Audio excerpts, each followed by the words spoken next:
En la madrugada del pasado lunes 26 de febrero murió Adolfo Orozco, Adolfo León Orozco Torres, quien fuera presidente del Centro Mexicano de Sindonología durante muchísimos años.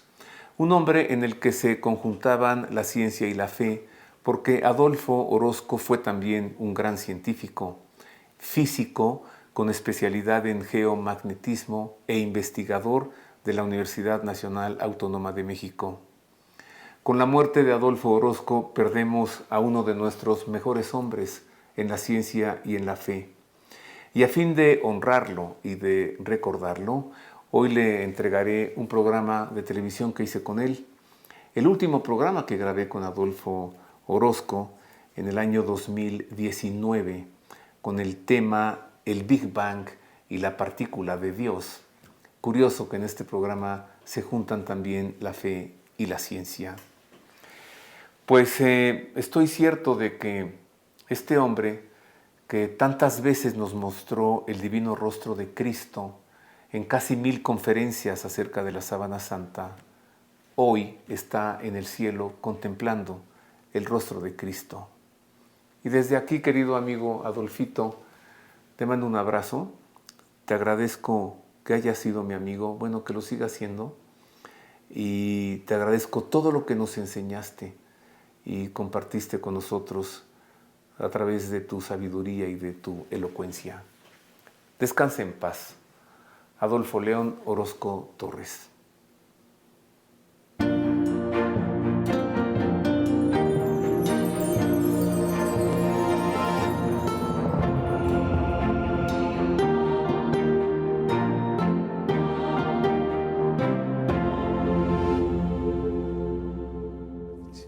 Gracias por estar con nosotros. Sea usted bienvenido a Ver y Creer. En efecto, este es el tema, Ciencia y Fe en Diálogo. Si usted vio el programa que hicimos con ocasión de los 50 años de la llegada del hombre a la Luna, y hablamos sobre la religión en el espacio, recuerda, y estuvo aquí Adolfo Orozco, físico investigador de la UNAM y presidente del Centro Mexicano de Sindonología, y al terminar el programa le dije, vente y háblanos de esta cosa que le llaman la partícula de Dios, explícanos qué es eso. Bueno, pues aquí está Adolfo Orozco, a quien recibo con afecto.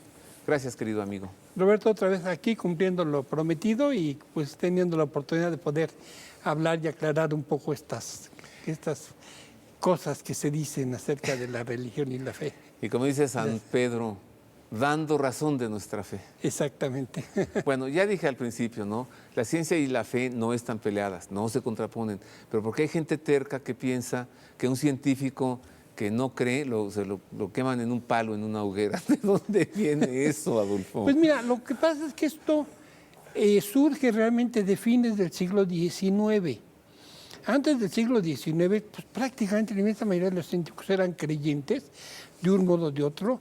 Copérnico, Galileo, Kepler, todos eran creyentes, no católicos, pero eran creyentes, y nadie ponía ninguna objeción. Que hubo un conflicto con Galileo, sí, pero no fue un conflicto entre la ciencia y la fe. Galileo, que fue un gran científico y hizo muchos descubrimientos, era además muy presuntuoso y se generó muchos enemigos. Y entonces uno de sus enemigos lo acusa a la Inquisición tiene que investigar, Galileo pretende engañar a la investigación y pues en castigo lo hacen abjurar. Y lo mandan a su casa en prisión domiciliaria, pero en fin. Y a fines del siglo XIX, en Estados Unidos, un tal White, medio filósofo, porque ni siquiera era filósofo, aunque llegó a ser rector de una universidad, se le ocurrió que tenían que estar peleadas. Y entonces él se dedicó a buscar etapas de la ciencia en las que había algún conflicto entre alguna persona religiosa y otra persona no religiosa, y entonces de ahí empezó a armar toda una serie de un conflicto permanente entre la ciencia y la fe. Esto de algún modo prendió en los medios de comunicación y muchos medios de comunicación lo agarraron como algo que vende. Ajá. Como cuando se dijo que el carbono 14 había descubierto que la sábana santa era falsa, pues todos los medios de comunicación lo dieron a conocer, menos tú.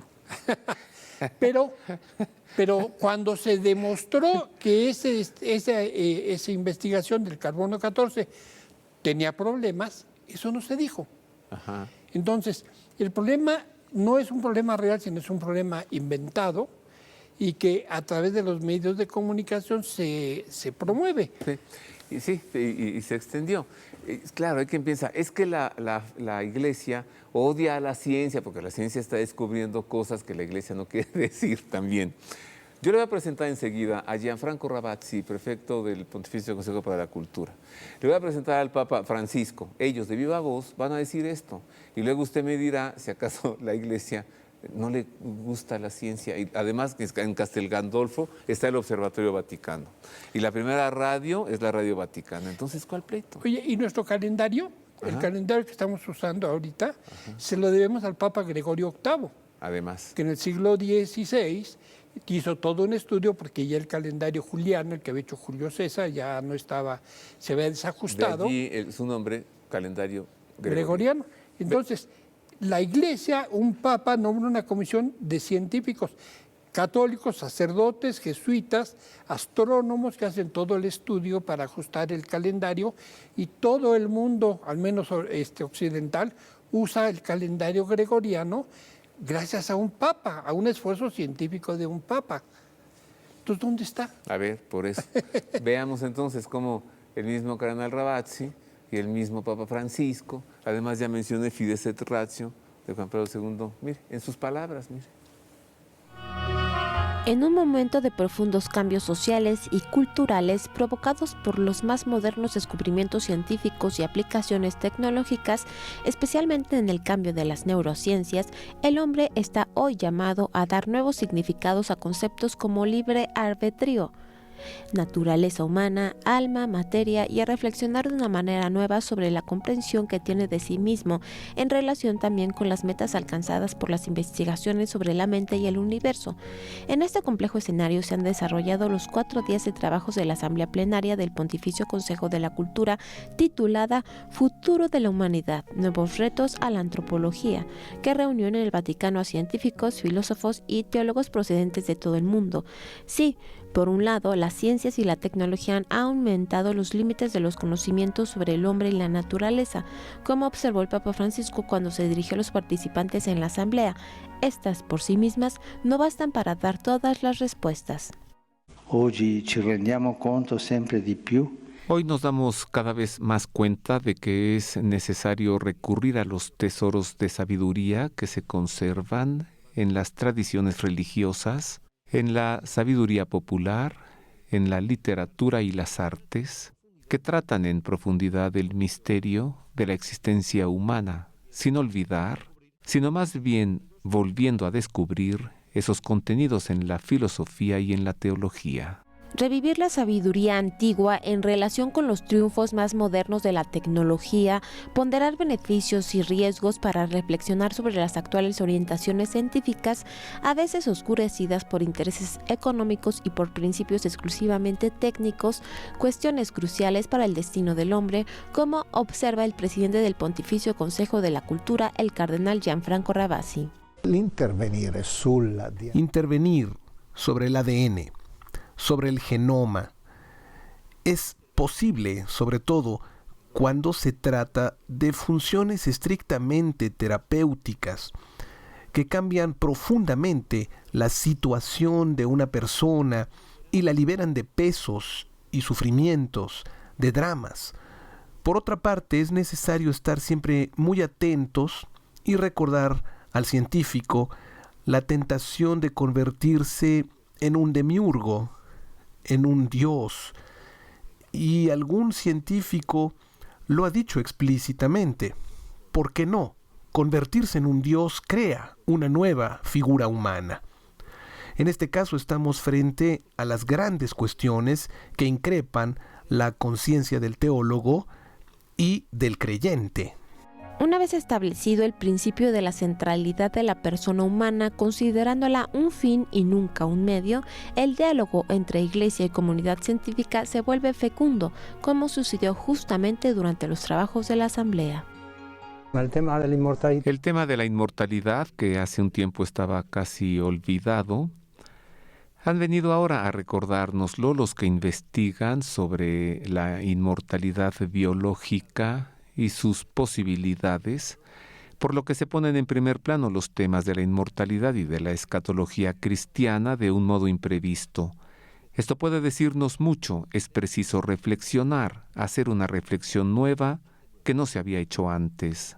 Los resultados de las recientes investigaciones genéticas sobre el ser humano, junto a los interrogantes éticos planeados por los estudios neurocientíficos, representan, pues, nuevos y fascinantes retos para la teología y la pastoral de la Iglesia, continúa el cardenal Ravasi. Pensemos en cómo cambió radicalmente con la revolución copernicana la concepción del cosmos respecto a cómo lo concebía la fe.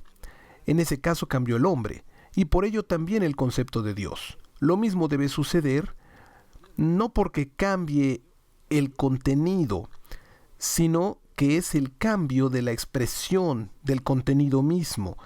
Es el cambio de la dimensión simbólica, de la representación, de la narración de la fe o de la ciencia. Pues así, o más claro. Y luego nos encontramos con muchos creyentes y con muchos cristianos y con muchos católicos que además son científicos. Tú eres uno, aquí está uno. Tómenle fotos. Aquí está un científico, investigador de la UNAM, con especialidad en geomagnetismo, que va a misa y comulga. Y que es el presidente del Centro Mexicano de Sindonología y da conferencias de la Sábana Santa. Y tu vida te puede ir en ello. Te conozco. Has dado más de 1000 conferencias sobre la Sábana Santa y el rostro de Cristo. Y has publicado artículos científicos en tantas revistas. Así es. De modo que no hay ninguna... Es más, para muchos científicos, su fe es un acicate para investigar. Decía George Lemaitre, del que hablaremos en un momento más, que el científico creyente tiene una ventaja sobre el científico ateo. El científico ateo no sabe si va a encontrar una respuesta a su problema. El científico creyente sabe que este universo fue hecho por Dios, que Dios no le da a los hombres problemas que no pueda resolver, de modo que sabe que eventualmente se encontrará la respuesta al problema que está investigando. De modo que la ciencia se hace, claro, con instrumentos objetivos. Los mismos instrumentos los usa el científico ateo que los usa el científico creyente, publica en las mismas revistas, va a los mismos congresos, pero el científico creyente tiene una visión trascendente de lo que está haciendo y sabe que finalmente su esfuerzo es para beneficio de la humanidad y eventualmente para que de algún modo la gente se acerque más al Creador. De modo que tiene una visión mucho más global, más completa de la vida y del trabajo que es la ciencia. Ya que está aquí esta persona tan ilustre, que es Adolfo Orozco, y lo digo yo porque él nunca lo dirá, y lo digo yo también porque yo lo he visto en acción en la ciudad de Roma y en Turín, cómo es recibido y aplaudido por la Comisión Científica de la Diócesis de Turín, que resguarda la Sábana Santa, y lo he visto dar conferencias sobre la Virgen de Guadalupe en Jerusalén. Y en Roma fue a hablarles de la Sábana Santa y les habló a los turinenses de la sábana que tienen allí. Él es un orgullo para México. Ya que está él aquí, le voy a pedir que nos explique esto del Big Bang. Esto de que de pronto la nada explotó y aquí estamos tú y yo. A ver, explícame ese salto. Un día que no existía ese día porque no había nada, la nada explotó y aquí estamos nosotros. Que nos explique el Big Bang y también que nos explique esto de la partícula de Dios. ¿Qué es eso? Comenzamos por el Big Bang, ¿sale? Mire.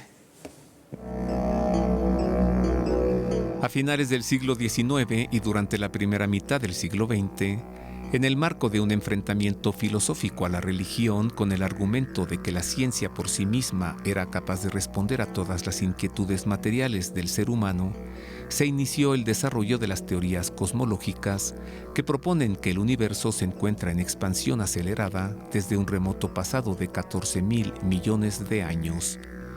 Teorías surgidas de lo que el doctor en matemáticas George Lemaitre llamó el átomo primigenio.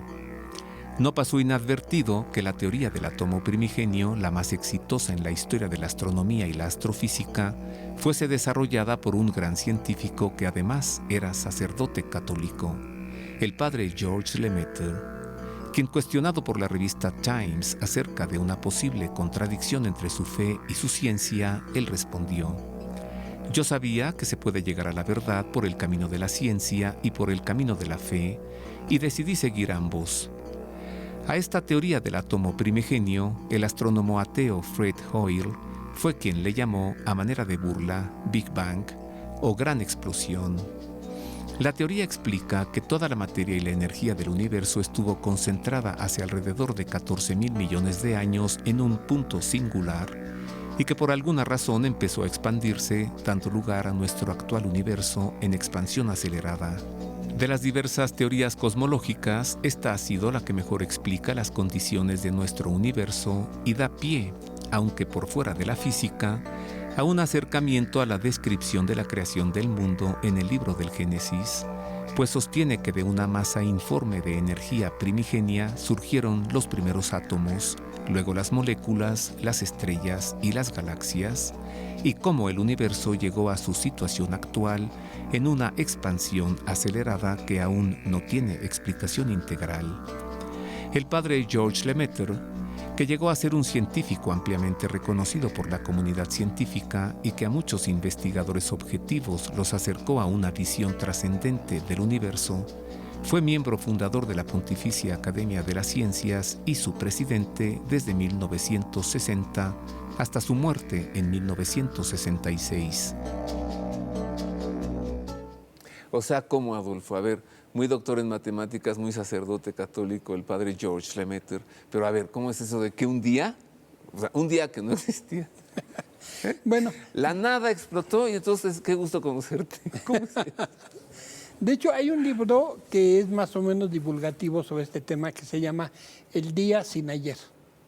Ah, qué buen nombre, El día sin ayer. Exacto, porque se explica en este libro cómo la teoría que no era la teoría del Big Bang, era la teoría del átomo primigenio. Sí, ya lo explicó la nota. Georges Lemaitre, físico, matemático, sacerdote, doctorado en física, ordenado sacerdote, daba misa, impartía la comunión, consagraba, casaba, en fin, pero además hacía trabajo científico.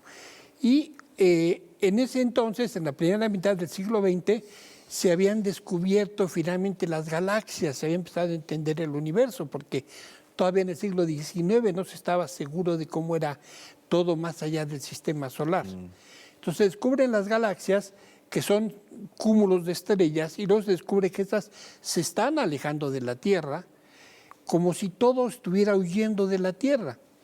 Pero se llega a la conclusión muy lógica que no es tal cosa, sino lo que pasa es que todo el universo se está expandiendo. Entonces, donde quiera que uno esté va a ver que todo se aleja. Esta expansión, este átomo primigenio se empieza a expandir, y cuando le preguntaban al Lemaitre, bueno, ¿y quién lo hizo? Dice, momento, la física explica la expansión del universo. El cómo empezó o qué había antes no es tema de la física, porque no puede investigarlo, es tema de la filosofía o de la teología. Pero la física solo puede estudiar desde el momento en que este átomo primigenio inicia su expansión. Y entonces él matemáticamente demuestra cómo esta expansión puede ocurrir, propone un modelo, es finalmente aceptado, Einstein lo rechaza inicialmente, finalmente lo aceptan, y empieza a ir a congresos a presentar su modelo Georges Lemaitre del átomo primigenio, y en uno de esos congresos se encuentra Fred Hoyle. Fred Hoyle era el astrónomo real de Inglaterra, un astrónomo de primera línea, presidente de la Royal Society, ateo, y cuando oye esto se burla. Ah, the Big Bang, la gran explosión. Y bueno, pega el nombre y ya todo el mundo conoce la Como teoría. inglés, que ha de haber dicho The Bloody Big Bang. O sea, Por de ejemplo, burla. Exacto. Y de ahí se le bautizó. De ahí se queda el nombre de Big Bang, que pega en los medios de comunicación y todo el mundo lo conoce, pero es una teoría científica perfectamente explicada. Se han ido avanzando, se han ido obteniendo datos más recientes que la prueban. En los años 1962 se descubrió una radiación que se conoce como radiación de fondo, que es una radiación que viene de todas partes del universo. cuando se desarrollaron los primeros sistemas ya más finos de radio y de televisión, había una interferencia que no podían eliminar. Y por más que buscaron que hubiera algún tipo de aparatos, instrumentos que protejan esa interferencia, no, se dieron cuenta que era una interferencia que venía del espacio.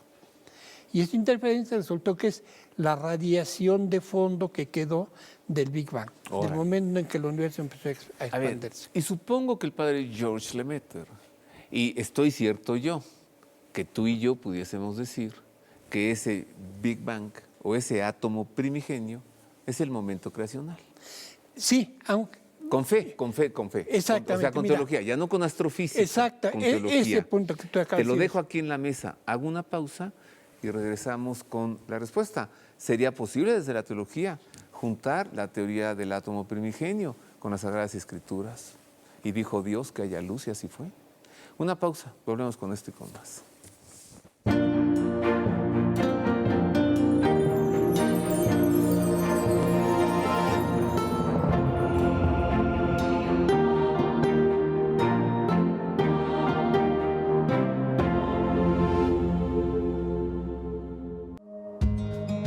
¿Sabes cómo se prepara una noche en casa?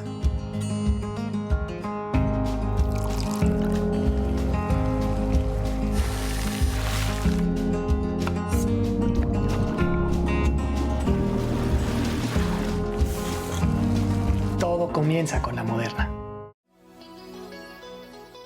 Desde el año 1906, el Troquel es el fabricante y proveedor de artículos religiosos más grande y prestigioso de México. Cómoda sala de exhibición para atender a nuestros clientes cómodamente sentados, con muestrarios y catálogos, vigilancia, seguridad y frente a la estación del Metrobús, en el centro histórico de la Ciudad de México, en Venezuela número 50. Crucifijos importados y nacionales, cruces, rosarios, gran variedad de medallas y pulseras de santos. Troquelación de medallas para reconocimientos civiles, deportivos y religiosos. Máquinas alemanas para elaboración de hostias y miles de productos más. Visítenos o comuníquese al 55 5702 7088 y en www.troquel.com.mx.